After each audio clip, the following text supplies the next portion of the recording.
Olá, amados, a paz do Senhor Jesus. Estamos felizes por estarmos aqui mais uma vez no nosso programa A Igreja Quer Saber. Um programa da Igreja Evangélica Assembleia de Deus, Ministério Vila Nova. Nosso pastor-presidente, pastor Josué Gouveia. E para nós é um prazer ter você assistindo o nosso programa, esse programa que tem a intenção de sanar as dúvidas e também falar sobre as curiosidades bíblicas. E hoje nós temos o prazer e a alegria de estar aqui com o nosso querido e amado pastor Edmar Oliveira, é um dos nossos pastores dirigentes, e também o nosso querido pastor Marcel Rocha, teólogo, professor, mestre, e nós temos a grata satisfação de estar com vocês, tá? Que esse dia seja um dia de grande aprendizado para a sua vida. Então, o nosso programa A Igreja Quer Saber está no ar.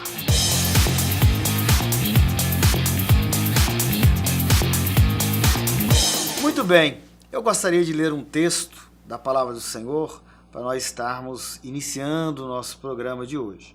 Nós vamos falar de um tema muito precioso e eu tenho certeza que vai sanar as dúvidas daqueles que estão nos assistindo. A palavra de Deus nos diz aqui em Apocalipse, no capítulo 1, versículo 1, assim: Revelação de Jesus Cristo, o qual Deus lhe deu para mostrar aos seus servos as coisas que brevemente devem acontecer.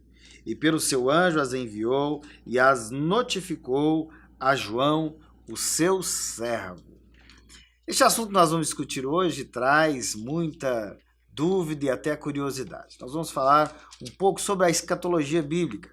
E hoje nós temos aqui, como eu já mencionei, a alegria de ter o pastor Edmar e o pastor Marcel para a gente discutir sobre esse assunto. Nós temos algumas perguntas que foram colocadas por nossos irmãos e até mesmo colocamos algumas questões que nós estaremos discutindo hoje. E certamente você pode mandar também a sua dúvida para o nosso programa e em um outro programa nós estaremos respondendo as suas questões. Porém, hoje nós vamos fazer algumas perguntas aqui, estaremos respondendo e tirando as dúvidas dos nossos telespectadores. Eu gostaria de começar aqui com o pastor Edmar. Pastor Edmar, é uma alegria ter você novamente no nosso programa, a Igreja Quer Saber, tem dado uma colaboração imensa para o nosso programa.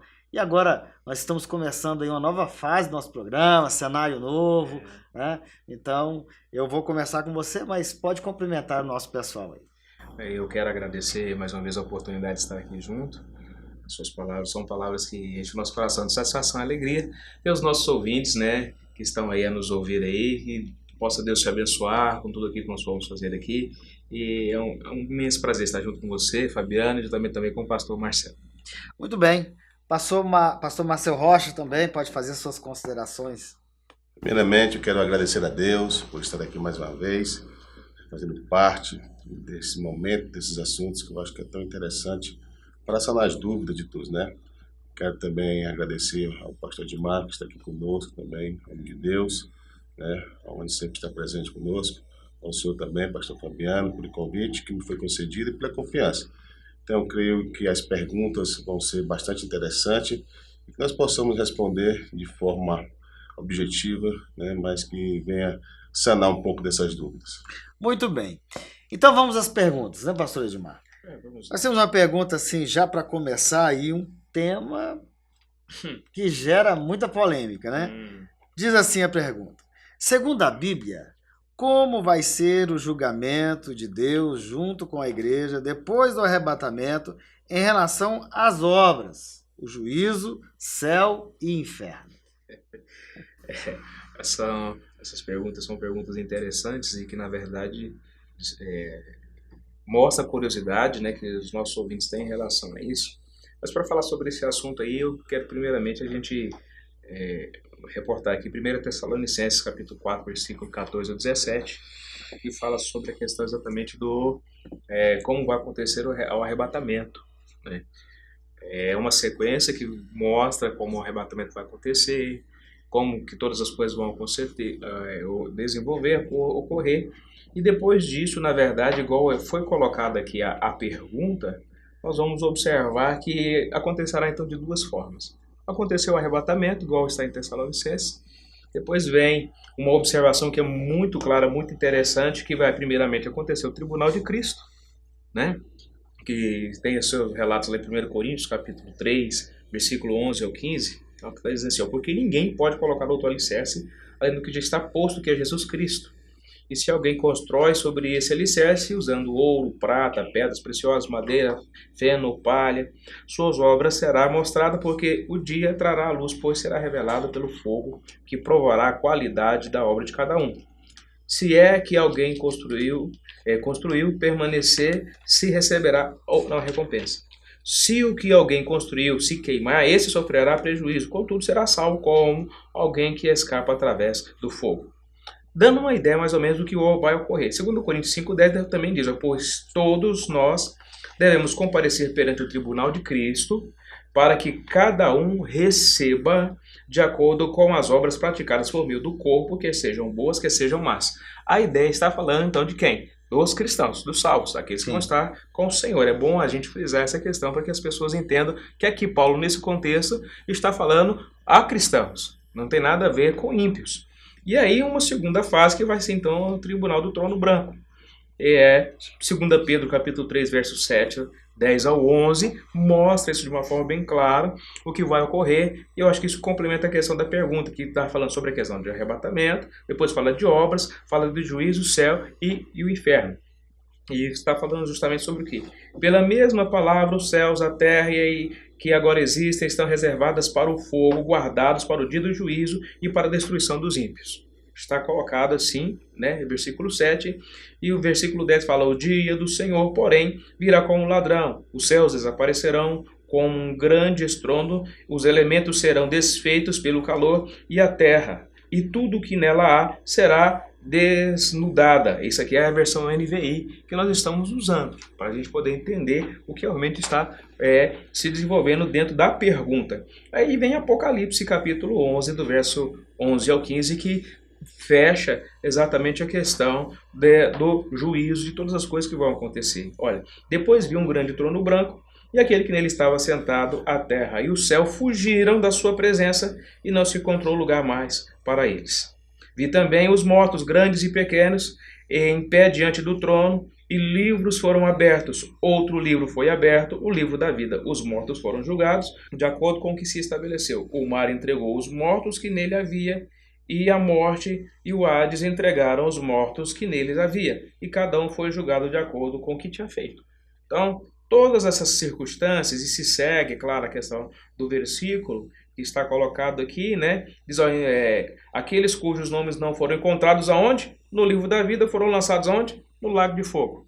E aí vai se seguindo justamente a ordem que vai mostrando que foi jogado no lago de fogo, que o inferno também foi jogado no lago de fogo, assim, ou seja, todo o juízo estabelecido, todas as circunstâncias foram feitas dessa maneira. Então há um segmento a seguir. Primeiramente, depois do arrebatamento, trono branco, ou melhor dizendo, Tribunal de Cristo, né? E depois se segue, na sequência, é claro, também é o trono branco. E aí, no caso, Jesus vai voltar com a igreja para julgar. Para julgar, exatamente. Que a pergunta, ele está perguntando isso, né? Justamente isso. Então, juntamente com a igreja, Jesus volta. Quando ele fala sobre essa questão, é isso mesmo. O raciocínio colocado foi o quê? Primeiramente é o Tribunal de Cristo, depois a igreja, depois de um determinado tempo, volta com Jesus para julgar na questão do trono branco. Muito bem, pastor Marcel Rocha. Tem uma pergunta aqui que ela gera muita dúvida nas pessoas e uma certa curiosidade.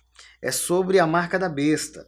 Então a pergunta é assim, a marca da besta, ou a marca 666, será antes ou depois do arrebatamento da igreja? Bom, essa é uma dúvida que muitas pessoas têm com respeito a essa marca e com respeito ao anticristo. Bom, eu já sendo mais objetivo, eu vou já adiantar que essa marca será instituída após o arrebatamento, né? Na tribulação. Isso está mais do que claro.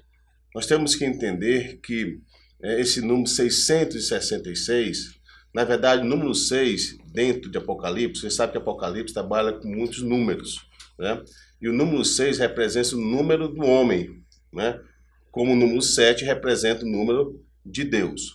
Então, quando nós observamos lá em Apocalipse, capítulo 13, no versículo 18, que fala sobre esse número 666, na verdade, isso está se referindo à imperfeição, né? na verdade está se referindo que esse número, na verdade, não é perfeito. É por isso que eles usam esse número 666, sempre se referindo ao número do homem.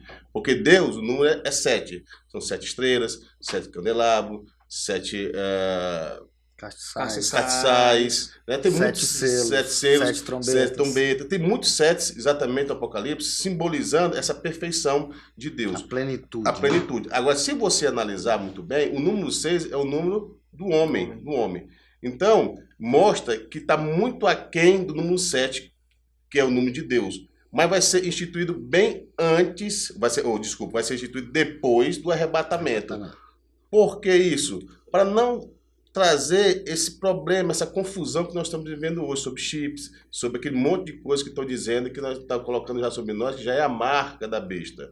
E essa questão é tão interessante nós observarmos, é que todas as pessoas que vão colocar na sua mão direita, como está escrito em Apocalipse 13, e na fronte da sua testa, ou na sua cabeça, como queira, eles vão fazer consciente, não é uma coisa inconsciente, eles vão fazer consciente que eles estão fazendo exatamente uma aliança com o anticristo. Então, eles estão fazendo isso. É tão interessante que lá em Apocalipse, capítulo 13, versículo 16, diz assim, ó, a todos os pequenos e os grandes, os ricos e os pobres, os livres, os escravos, faz que lhes seja dada certa marca sobre a mão direita e sobre a fronte, não é isso? Sobre a fronte. E para que ninguém possa comprar ou vender, senão aquele que tem a marca, o nome da besta ou o número do seu nome. Aqui está a sabedoria. Aquele que tem entendimento, calcule o número da besta, pois é número de homem. Olha só. A própria Bíblia, ela já dá a traz, direção, né? A direção e a certeza. Né? Ora, esse número é 666. Então, obviamente, vai ser na tribulação isso. Não podemos ficar preocupados com essas questões. Na agora, verdade, né? assim, o número da besta é um código, né? É um Até código. porque a própria Bíblia dizendo, quem tem inteligência, calcule esse número. Então não precisamos ficar preocupados com um chip que está vindo aí, muito bem. até saiu uma matéria na televisão e por vários meios de comunicação sobre uma implantação de um chip mesmo, né? Na mão da pessoa. Exato, é. Isso é uma preparação, a gente sabe preparação. que é uma plataforma, né, pastor? Existem várias especulações com respeito a esse número. Na verdade, quando nós falamos como o número 6 é o número do homem, e quando fala 666, quer dizer, está muito aquém de 7, que é de Deus. Então ele está dando, na verdade, uma ênfase maior em repetir esses números para mostrar que está muito aquém ao número de Deus. Nós temos que observar que isso aí não pode nos tirar um pouco da nossa paz, da nossa tranquilidade em Cristo. Porque tudo isso vai acontecer exatamente quando a igreja for arrebatada. É já para aqueles que vão ficar aqui, entendeu? Que vão fazer uma aliança comercial. De compra, se submeter de venda, ao governo ao do governo anticristo. conscientemente. Então, esse é o ponto que nós temos que entender. Muito bem. O arrebatamento da igreja é algo que gera, ao longo de várias gerações, uma preocupação, né? Que dia e hora? O próprio Jesus afirmou que aquele dia e hora ninguém sabe. Mas nós temos uma pergunta, ó. Jesus sabe o dia e hora do seu retorno? Porque ele diz lá em Mateus 24 que somente o Pai sabe. E aí, pastor Edmar, como é que a gente resolve essa questão? Mateus 24, 36 mostra realmente que ele citou e ele falou sobre isso, né? Mas também, se a gente for observar o Evangelho de João, capítulo 1, verso 14, está que sobre essa situação, aquele que é a palavra tornou-se carne e viveu entre nós e vimos a sua glória como o unigênito Filho de Deus. Ou seja, enquanto homem nessa terra, quando ele veio, encarnou e aqui viveu, nós vamos entender e observar que, na verdade, realmente ele não sabia. Mas por quê? Porque, na verdade, ele estava como homem. Se você for observar Filipenses, capítulo de número 2, né? Se não me engano, acho que do versículo 7 ou 10, fala sobre essa questão que ele se esvaziou-se da sua glória. Então, ou seja, ele estava aqui de uma maneira limitada. Então, quando ele fala sobre esse tema, sobre esse assunto, ele está falando exatamente o quê? De uma questão que, como homem, na condição que ele estava aqui, ele não teria a possibilidade realmente de saber realmente o que iria acontecer. Mas depois, o que nós vamos no seguimento? Jesus morre, ao terceiro dia ele ressuscita, né? Corpo glorificado, primícia dos que dormem, ele é assunto aos céus. Até interessante, faz alusão aí também, Salmo 24 fala assim, do Senhor é a terra, a sua plenitude, o mundo, todos que nele habita, e fala da sua entrada triunfal novamente na glória celestial, né? Então, ou seja, ele ali já está no seu estado de glória. Então, novamente, na configuração, na condição que antes ele tinha, o estado de perfeição. Então, ele tem ciência de todas as coisas. E isso, às vezes, na Bíblia é interessante a gente entender, porque nós olhamos nesse aspecto aqui o Jesus como 100% homem, né? Na sua limitação, na sua condição, porque é dentro dessa condição que ele realmente conseguiria morrer, derramar o seu sangue, fazer o sacrifício para a salvação de todos.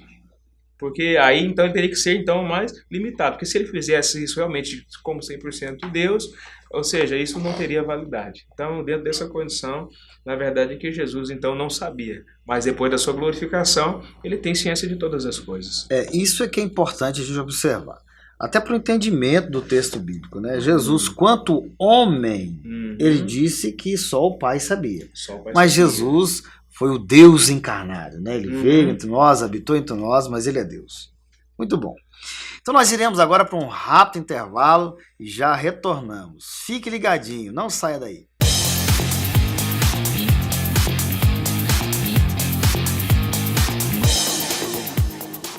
CEPEGO, venha para o Seminário Pentecostal de Goiás. Cursos: Teologia Ministerial Presencial, Básico em Teologia Presencial por Extensão, Básico em Teologia por Correspondência, Gestão Pastoral, Missiologia, Capelania. Estamos esperando por você.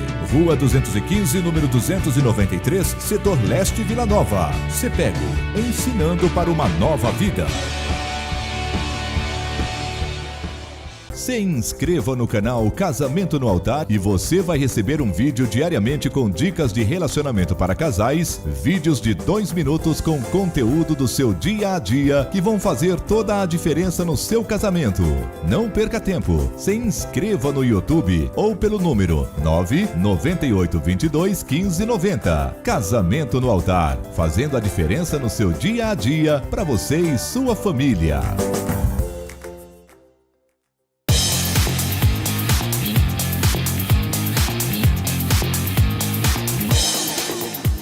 Estamos de volta com o nosso programa, a Igreja Quer Saber. E hoje nós estamos discutindo um pouco mais sobre escatologia bíblica. E vamos dar continuidade aqui ao nosso assunto, muito interessante. E eu quero dar sequência até mesmo naquela pergunta sobre o número da besta. Existe uma curiosidade sobre a questão do aparecimento, pastor Marcelo, do anticristo. E a pergunta é exatamente essa. Quais sinais visíveis da figura do anticristo que poderão ser vistos pelo povo na terra? Olha que interessante, eu vou me reportar de novo para Apocalipse capítulo 13, porque os sinais visíveis que nós vamos ter realmente vai ser após o arrebatamento. Esses são os sinais visíveis. Agora, nós não podemos ignorar que já, como disse João, que já existe esse espírito do anticristo que impera sobre a terra, sobre a humanidade. E o que vem ser exatamente o anticristo? O anticristo é todo aquele que é contra Cristo, né? É lógico que existe uma personificação, uma pessoa, entendeu? Que vai fazer todo esse papel, uma pessoa que vai vir, que é o anticristo mesmo, é uma pessoa energizada, como se diz, por Satanás. Um homem, né? Um homem que vai fazer essa unificação, entendeu? Essa unificação econômica, sabe? Para poder unir todos os povos e as pessoas ficarem ao seu lado, como o anticristo, aquele que é contra Cristo. Bom, e um dos sinais que nós observamos, exatamente que está acontecendo e que vai acontecer, é exatamente essa unificação, que isso já é mais do que bíblico, sobre a economia mundial, né? Aonde vai ter essa implantação, sim, esse chip, aonde as pessoas só vão poder comprar, né? Se realmente tiverem, isso está lá em Apocalipse capítulo 13, versículo, deixa eu ver aqui rapidinho, capítulo 13, versículo, só para a gente reportar bem direitinho aí, para não ter problema, 16 e 18, né? Que eu acabei de ler aqui para vocês aqui, capítulo 3, 16 e 18, que fala, olha só que interessante. Até li agora há pouco sobre isso, mas é importante nós frisarmos isso de novo, que fala a todos, os pequenos, os grandes, os ricos e os pobres, os livres e os escravos. Faz que lhes seja o quê? Dada certa marca. Esse já é visível. Aqueles que fizeram aliança com o anticristo na tribulação, esses vão ter uma marca. Mas Entendeu? quem não for arrebatado, aliás, Esse é antes visível. do arrebatamento da igreja, haverá alguma percepção dele ou vai manifestar só após o arrebatamento? Sim, é isso que eu quero Essa é a frisar. Bom, já tem exatamente esse espírito do anticristo, como fala João.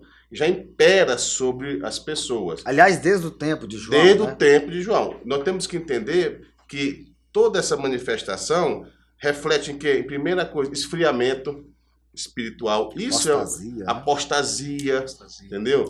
Esse afastamento, sabe? A religiosidade excessiva, aonde a religião, na verdade, está acima de Cristo. Isso é o esfriamento, isso é uma apostasia, entendeu? Até de forma inconsciente, porque as pessoas estão se afastando. Isso já é manifestação do poder energizante do anticristo no mundo, entendeu? Então, tem muitos sinais que estão aparecendo. Pessoas querendo estar acima de Cristo, né? Pessoas que se fazem como semideuses. Isso já é alguns sinais. Pessoas que se dizem tão importantes quanto a Cristo. Nós já vemos isso, pessoas que se denominam Cristos. Entendeu? Eu falo até na brincadeira, o Henry Cristo, por exemplo. É lógico, não podemos reportar para isso, que aquilo ali é um problema mais Folclore. de uma normose, de uma loucura, entendeu? Do que isso aí. Mas nós observamos que são sinais que estão aí, ó, já estão aí, presentes, né? E tudo aquilo que realmente se afasta de Cristo, tudo aquilo que está querendo ficar acima de Cristo, são sinais. E é claro que a gente observando tudo que acontece hoje no mundo, esse aperto, essa crise, essa pessoa vai surgir evidentemente como um salvador de todos, né? Sim, sim. A Bíblia diz, inclusive a gente estuda muito sobre isso, é uma pessoa que vai ter um conhecimento, uma inteligência incomum nos homens, inclusive. E é tão interessante observarmos isso, para a gente não ficar com essa neurose, porque às vezes nós formos observar, o mundo sempre esteve debaixo de um problema econômico, sempre. E sempre alguém buscou a solução para o problema econômico. Se você for ver a África, um país pobre, né? Entendeu? Se você ver outros países do Oriente Médio também que estão passando por problemas econômicos, guerra civil, perseguição, tudo isso parece que colabora para esse entendimento. Mas, na verdade, tudo isso visivelmente vai acontecer quando a igreja do Senhor for arrebatada. Aí sim, os sinais serão visíveis sobre as pessoas. E aí se instalará o governo do anticristo, onde algumas nações, são nações que vão, na verdade, abraçar isso num período de 3 anos e meio, e depois eles vão saber que aquele ali realmente não era o Messias. E vão fazer o quê? Vão ser morto exatamente com o anticristo. Pronto. Muito bem, é isso aí. Pastor Edmar, nós temos uma dúvida aqui, e eu já ouvi algumas perguntas feitas até mesmo em sala de aula por alguns alunos, quando a gente está ministrando. O pastor Edmar também é professor, e sempre pergunta se há uma diferenciação entre pecados, né? Pecados maiores, menores e etc. Então, uma pergunta que no julgamento, sentenças, vai haver uma diferença entre quem cometeu pecados mais graves e menos graves? Há essa diferenciação? E quando do julgamento, vai ter também essa diferenciação quanto ao pecador? Olha, é interessante nós observarmos alguma coisa para a gente esclarecer sobre isso. Primeiramente, a gente olhar 1 João capítulo 5, o versículo de número 16 diz assim, olha: se alguém ver ao seu irmão cometer pecado que não é para a morte, pedirá a Deus que lhe dará vida aos que não pecam para a morte. Há pecado para a morte, e por esse não digo que ore. Então, o que acontece? O que é interessante a gente observar isso aqui? Aí o versículo 17 diz: toda injustiça é pecado, e há pecado que não é para a morte. Então, o que é interessante quando nós olhamos a respeito disso? Nós observamos que aqui o evangelista João está dando uma orientação para quem? Para a igreja enquanto vila. Sim. O que a gente precisa observar, Fabiano? Hebreus capítulo 9, verso 27 diz assim, que há um tempo determinado para o homem nessa terra. Ou seja, e trabalhando na ideia também que o homem é determinado a morrer somente uma vez e vindo depois disso o quê? O juízo. Acabou. Findou-se. A questão de pecadinho ou pecadão, isso depende mais do que, às vezes, do ponto de vista humano, que na verdade a gente sempre, né, quer colocar... Fazer um julgamento. Isso. Vem aquela ideia também de falar da mentira. A mentirinha do gato não existe. Mentira é mentira e a Bíblia diz bem claro, deixa bem claro que quem mente, na verdade, é quem? O pai da mentira é o diabo. Então, quem mente está dando bênção para o diabo, chamando ele de papai.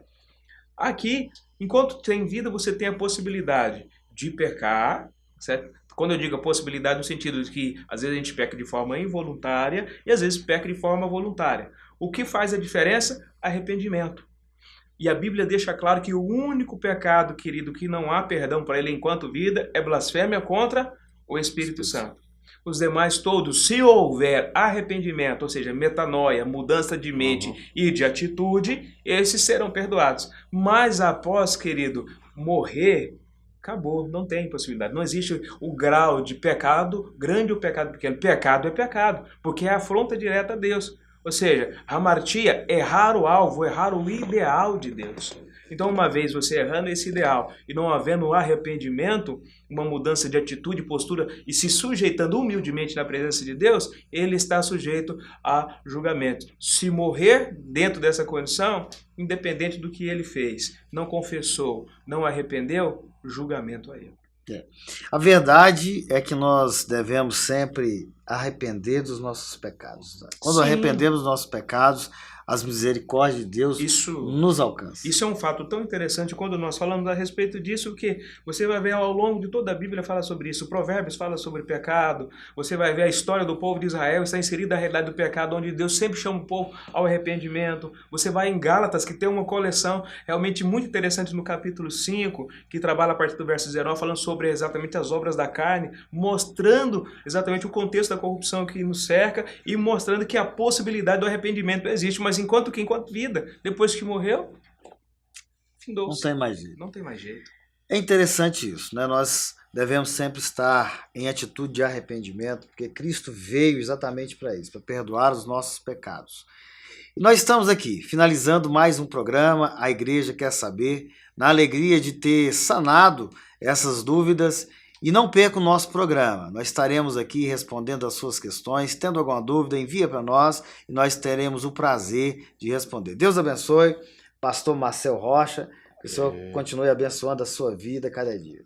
Ok, obrigado, pastor Fabiano, obrigado a todos que estão nos assistindo também, né? Foi muito bacana, eu creio que são muitas dúvidas, né, que nós temos aqui que está tentando sanar, são perguntas prolixas mesmo, difíceis, né? E que eu ainda digo sempre, como diz os irmãozinhos, tem coisas que nós vamos saber só na eternidade. Na verdade, eu sou grato por esse momento tão especial. Obrigado ao pastor Josué também, que nos concede essa confiança, né? E a Deus, acima de tudo. É verdade. O pastor também de Marca, que está também, sinto feliz, honrado. Amém. Pastor Edmar, Deus abençoe sua vida, viu? Cada dia o Senhor possa estar te abençoando. Obrigado pela sua presença. É um prazer sempre estar com vocês aqui.